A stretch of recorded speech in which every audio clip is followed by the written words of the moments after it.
আসসালামু আলাইকুম। আশা করি সবাই ভালো আছেন। আজকে আমাদের HTML এর ৩য় নাম্বার ক্লাস।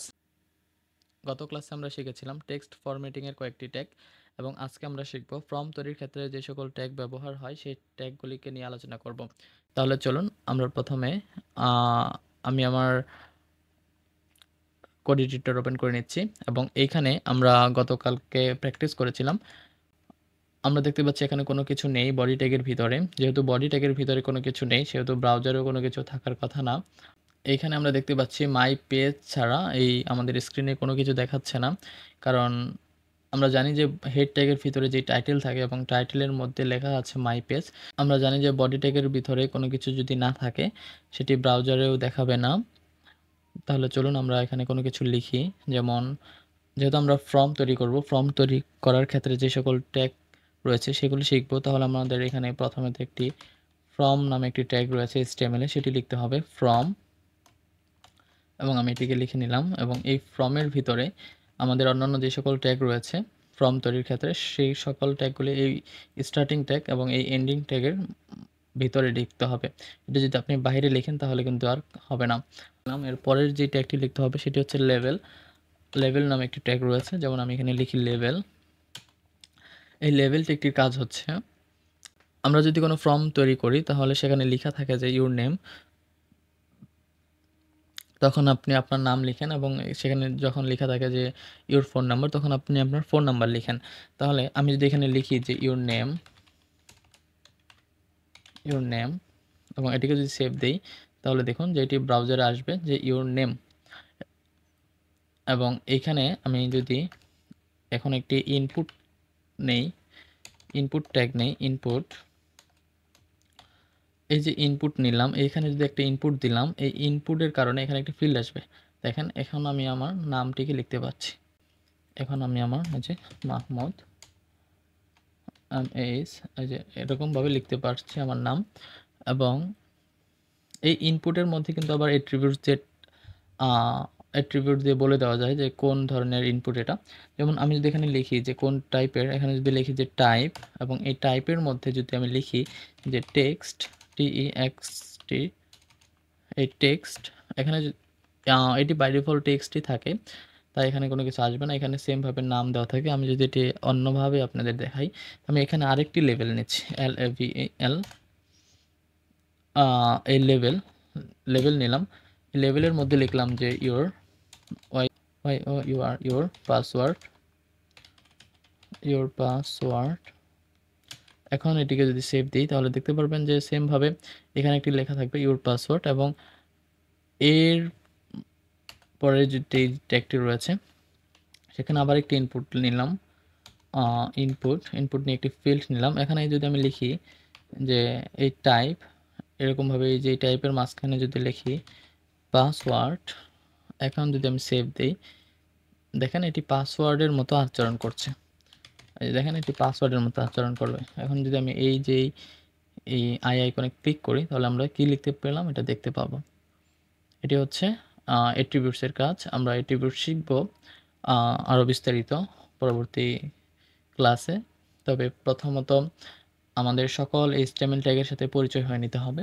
তাই আপনারা HTML ট্যাগগুলি ভালো করে শিখবেন এবং এই অ্যাট্রিবিউটসের অনেক কাজ রয়েছে এবং অনেকগুলো অ্যাট্রিবিউটস রয়েছে, সেগুলো আমরা শিখবো। এবং এই নেম আইডি এগুলো এখন প্রয়োজন নেই, এটা আমরা যদি কেটে দেই তাহলে আমাদের এটি সেম থাকবে। কন্ট্রোল S দিয়ে যদি সেভ করে নিই তাহলে দেখেন এই যে এখানে সেম। এবং আমাদের আরেকটি ট্যাগ রয়েছে, আমরা এটি বুঝলাম। এটা হচ্ছে একটি ট্যাগ, লেভেল একটি ট্যাগ, ইনপুট এটাও ট্যাগ, এইগুলো হচ্ছে ট্যাগ। আমাদের আরেকটি ফর্মের ক্ষেত্রে আরেকটি ট্যাগ দরকার প্রয়োজন হয়, সেটি হচ্ছে টেক্সট এরিয়া নামে, টেক্সট এরিয়া। এই যে এই ট্যাগটির কাজ হচ্ছে আপনারা যখন কোনো কমেন্ট লিখেন সেই কমেন্ট, আচ্ছা আমি এটি সেভ দিই নেই, কন্ট্রোল S। এই যে দেখেন এখানে আপনারা যখন কোনো কমেন্ট লিখেন, আমরা যদি কখনো কমেন্ট লিখি এরকমভাবে লিখতে পারি, এরকম একটি টেক্সট এরিয়া দেওয়া থাকে সেখানে আমরা কমেন্ট লিখে সাবমিট করি। এটি হচ্ছে টেক্সট এরিয়া, এটিকে বলা হয় টেক্সট এরিয়া। এবং আমরা আরেকটি ট্যাগ দেখব, সেটি হচ্ছে বাটন নামে একটি ট্যাগ রয়েছে।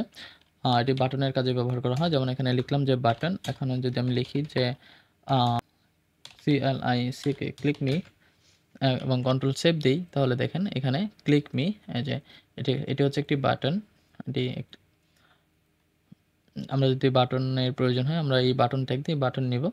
এবং আমাদের আরেকটি ট্যাগ দেখি এখন, সেটি হচ্ছে যেমন ধরেন, আচ্ছা আমি এগুলোকে কমেন্ট করে দিই, কন্ট্রোল স্ল্যাশ দিয়ে এটিকে কমেন্ট করে দিলাম। এবং এখানে আমরা একটি লেভেল নেব, এখানে আমরা একটি লেভেল নেব। লেভেল নেওয়ার পরে এখানে একটি নাম দেব যে your CS choose your colour. আচ্ছা এইখানে লিখলাম যে কালার্স, এখানে এখানে ফর দিয়ে লিখলাম কালার্স, এটি কেন লিখলাম বলছি। এবং তারপরে লিখতে হবে যে সিলেক্ট এল আচ্ছা এসিটি সিলেক্ট, এবং এই সিলেক্ট টেক্সটির পরে এইখানে আমরা যে এই কালার্স লিখলাম এটি হচ্ছে আইডি, এই আইডিকে এখানে ধরিয়ে দেব। এবং এইখানে যে সিলেক্ট লিখলাম এই সিলেক্টের ভিতরে আমাদের লিখতে হবে অপশন নামে একটি ট্যাগ রয়েছে, এটি একটি ট্যাগ। এটি এই সিলেক্ট ট্যাগের ভিতরে আমাদের লিখতে হবে যে অপশন। আমরা যদি এখানে কন্ট্রোল এস দিই তাহলে এর পরিবর্তনটা দেখি। দেখুন এখানে আমি কি করেছি এবং কি এসেছে। প্রথমে আমি এখানে লেভেল নিয়েছি, এই লেভেলটির চুজ ইউর কালার, এই লেভেলটির কারণে এখানে এসেছে টু চুজ ইউর কালার। এবং এখানে এই সিলেক্ট ট্যাগটির কারণে এসেছে এখানে যে এরকম একটা সিলেক্ট করার অপশন দেখতে পাচ্ছি আমরা। এবং এখন যদি আমি আরেকটি ট্যাগ নেই, অপশন নামে একটি ট্যাগ রয়েছে অপশন। এই অপশনের মধ্যে আমি যদি এখন লিখি যেমন রেড, কন্ট্রোল সেভ দেই এবং এটিকে যদি আমি রিফ্রেশ করি তাহলে দেখুন এখানে রেড এসেছে। আমরা যদি এখানে আবার আরেকটি এটিকে কপি করে কন্ট্রোল সি কন্ট্রোল ভি করে দিই এবং রেড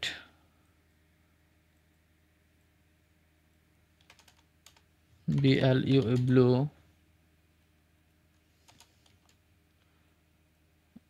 এখানে লিখি ব্ল্যাক BLAC, এখানে লিখি ব্ল্যাক, কন্ট্রোল সেভ দিয়ে এখন যদি রিফ্রেশ দিই তাহলে দেখুন এখানে যে সিলেক্ট করতে পাচ্ছি, আমরা অপশন সিলেক্ট করতে পাচ্ছি। এটি হচ্ছে সিলেক্ট ট্যাগের কাজ। এটা হচ্ছে সিলেক্ট, এটা হচ্ছে অপশন। এগুলো হচ্ছে অপশনের জন্য, এই অপশনের জন্য অপশন ট্যাগ ব্যবহার করা হয়, সিলেক্টের জন্য সিলেক্ট ব্যবহার করা হয়, লেভেল ব্যবহার করা হয় হচ্ছে আপনার এই যে এরকম বলে দেওয়ার জন্য, নাম লেখার জন্য। এবং ফ্রম ট্যাগটি আপনারা তো জানেন যে কেন ফর্মটি আমরা যা কিছু লিখবো এই ফর্মের ভিতরে লিখতে হবে। যে কোনো এগুলো ফর্ম তৈরির ক্ষেত্রে ব্যবহৃত হয়, তাই আপনাদের একটি দেখালাম। আচ্ছা আমরা সিলেক্ট ট্যাগের ব্যবহার দেখলাম এবং আমরা আরেকটি ট্যাগ শিখব, সেটি হচ্ছে ওটিপি গ্রুপ। এবং ওটিপি গ্রুপ বলতে বোঝায় হচ্ছে গ্রুপ রিলেটেড যেই অপশনগুলি রয়েছে সেগুলিকে বলা হয় ওটিপি গ্রুপ। তো আমরা এইখানেই আমরা ওটিপি গ্রুপের ব্যবহারটি দেখি। যেমন ধরেন সিলেক্ট এটি থাক, এখানে আমরা এখানে জাস্ট একটি ট্যাগ নেব, ওটিপি গ্রুপ নামে একটি ট্যাগ নেব। এবং এই ট্যাগটি নেওয়ার পর এইখানে লিখব হচ্ছে এর ভিতরে একটি লেভেল নিতে হবে। লেভেল নিয়ে এখানে বলতে হবে যে জাপানিজ কার, এবং এটি জাপানিজ কার বলার পরে এবং এই যে এটিকে কন্ট্রোল এক্স করে সিলেক্ট ট্যাগের ভিতরেই রাখতে হবে এবং কন্ট্রোল এক্স করে দিতে হবে। আচ্ছা এখানে যদি আমি ভ্যালু দিই, এখন ভ্যালু দিয়ে রেড দিই, এটা হচ্ছে ভ্যালু রেড। এখানে যদি দেই ভ্যালু ব্লু দিই, ব্লু, এবং এইখানে আরেকটি ভ্যালু দেই ভ্যালু ব্ল্যাক, ব্ল্যাক। এখন কন্ট্রোল সেভ দিই এবং এটিকে যদি আমি রিফ্রেশ করি, আচ্ছা, এটিকে আমি গো লাইভে ক্লিক করি। দেখুন এখানে এই যে জাপানিজ কারের আন্ডারে এই যে জাপানিজ কার এটিকে মার্ক করা যাচ্ছে না, কিন্তু এই যে এই জাপানিজ কারের ভিতরে রয়েছে ব্লু। যেমন ধরেন আমি এটি সাপোজ এখানে রাখলাম, এখন এটিকে মার্ক করা যাচ্ছে, সিলেক্ট করা যাচ্ছে, এটি হচ্ছে ওটিপি গ্রুপ। এবং ধরেন আমি যদি এই যে ওটিপি গ্রুপটি রয়েছে এই ওটিপি গ্রুপটাকে আমি যদি এখানে আচ্ছা কন্ট্রোল ভি করে এখানে যদি আমি পেস্ট করে দিই, পেস্ট করার পরে ধরেন এখানে লিখলাম যে বাংলাদেশি কার, বাংলাদেশি কার। এখন যদি আমি কন্ট্রোল সেভ দিই তাহলে এখানে তফাৎটা দেখতে পারবেন যে এটা হচ্ছে একই ফিল্ডের ভিতরে। এখন এই যে এই জাপানিজ কারের ভিতরে আপনি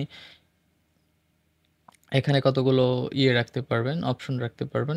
এটার আন্ডারে এটা আসবে এবং এগুলোর আন্ডারে হচ্ছে এটাকে বলা হয় ওটিপি গ্রুপ। আচ্ছা, আমরা ফর্মের যে ট্যাগগুলি রয়েছে এগুলো ইতিমধ্যে জেনেছি। এগুলো জানলেই মোটামুটি আমাদের হবে।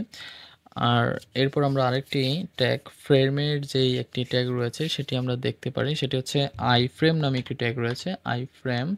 এই আইফ্রেম ট্যাগের কাজ হচ্ছে আমি যদি অন্য কোনো জায়গার যদি কোনো স্ক্রিন বা কোনো কিছু নিয়ে আসতে যাই আমার নিজের ওয়েবসাইটে, সেটিকে আমি এখানে লিঙ্ক করে আইফ্রেম দিয়ে নিয়ে আসতে পারবো। সহজভাবে বোঝাই, সেটি হচ্ছে ধরেন আমি এখানে যদি ইউটিউবের মধ্যে যদি গিয়ে ধরেন এখানে শেয়ারে গেলাম, এই যে এমবেড এটি একটি কোড, এই যে দেখেন এই যে এই ট্যাগটি আইফ্রেম দিয়ে শুরু হয়েছে, এই যে আইফ্রেম উইথ দেওয়া রয়েছে এবং হাইট ওর দেওয়া রয়েছে এবং এসআরসি এটি হচ্ছে একটি লিঙ্ক করানো। তো আমরা যদি এটিকে সরাসরি কপি করে নিই তাহলে দেখবেন যে এই কোডটিকে যদি আমরা কপি করে আমাদের কোডে রাখি, ধরেন এটিকে আমি পরে দেখাচ্ছি এবং এখানে রাখলাম এবং কন্ট্রোল এস দিলাম, তাহলে দেখেন এই ইউটিউবটি এটি আমাদের ওয়েবসাইটে আমাদের ব্রাউজারে চলে এসেছে। এবং আমরা যদি এই যে আইফ্রেম লিখলাম এইখানে যদি এখানে লিখি এসআরসি, এই এসআরসি দিয়ে যদি আমরা একটি লিঙ্ক ধরে দিই, যেমন এই যে এই লিঙ্কটিকে এই লিঙ্কটিকে যদি এখানে রাখি এবং রাখার পরে এইখানে যদি লিখি যে টাইটেল,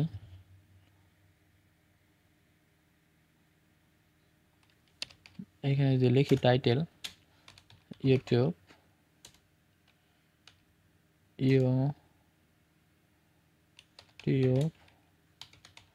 ভিডিও, এখন যদি এটাকে সেভ দিই তাহলে দেখুন এখানে চলে আসে কিনা। এই যে দেখেন এইখানেও এটি রয়েছে, এটিকে যেমন হাইড উইথ দেওয়া রয়েছে আমি যেমন দেই নেই, তবে আমরা যখন এটিকে ডিজাইন বা এট্রিবিউটসের কাজ দেখব তখন আমরা আরও বিস্তারিত জানবো। আমি জাস্ট আপনাদের জানিয়ে রাখলাম যে আইফ্রেম নামে একটি ট্যাগ রয়েছে যার কাজ এরকম অন্য একটি ওয়েবসাইট থেকে আপনি যে কোনো জিনিস আনতে চান তাহলে আপনারা এই আইফ্রেমের মাধ্যমে এমবেড কোডের মাধ্যমে আপনারা সহজে নিয়ে আসতে পারবেন। ঠিক আছে, আজকে আমরা যেই কোডগুলি দেখলাম আপনারা এগুলো প্র্যাকটিস করবেন এবং কীভাবে গ্রুপে পোস্ট করবেন আমি বলি। এটিকে স্ক্রিনশট নিতে পারেন, যে এই স্ক্রিনশট নিবেন এবং আমি আপনাদের কোড দেখতে চাই, কোথায় ভুল আছে বা কোথায় যে সমস্যা আমি কোড দেখলে বুঝতে পারবো। তো আমি কমেন্টে বলে দেবো যে এই জায়গায় ভুল রয়েছে এবং আপনারা কোডের স্ক্রিনশট এবং যে আউটপুট পান, যেমন ধরেন এরকম আউটপুট পেলাম এবং এটাকে যে স্ক্রিনশট নিয়ে আপনারা গ্রুপে পোস্ট করে দেবেন এবং যখন যেই ক্লাসটি করছেন, যেই ক্লাসের প্র্যাকটিস এই প্র্যাকটিসটি আপনি গ্রুপে পোস্ট করে দেবেন এবং যদি কোনো প্রশ্ন থাকে অবশ্যই পোস্ট করবেন গ্রুপে, আমি সবসময় রিপ্লাই দেবো এবং হ্যাশট্যাগ দিয়ে পোস্ট করবেন, তাহলে সুবিধা হবে এগুলো খুঁজে পেতে। ঠিক আছে, তবে ভালো থাকুন এবং পরবর্তী ক্লাস আসার আগ পর্যন্ত প্র্যাকটিস করে যান। আসসালামু আলাইকুম, ধন্যবাদ সবাইকে।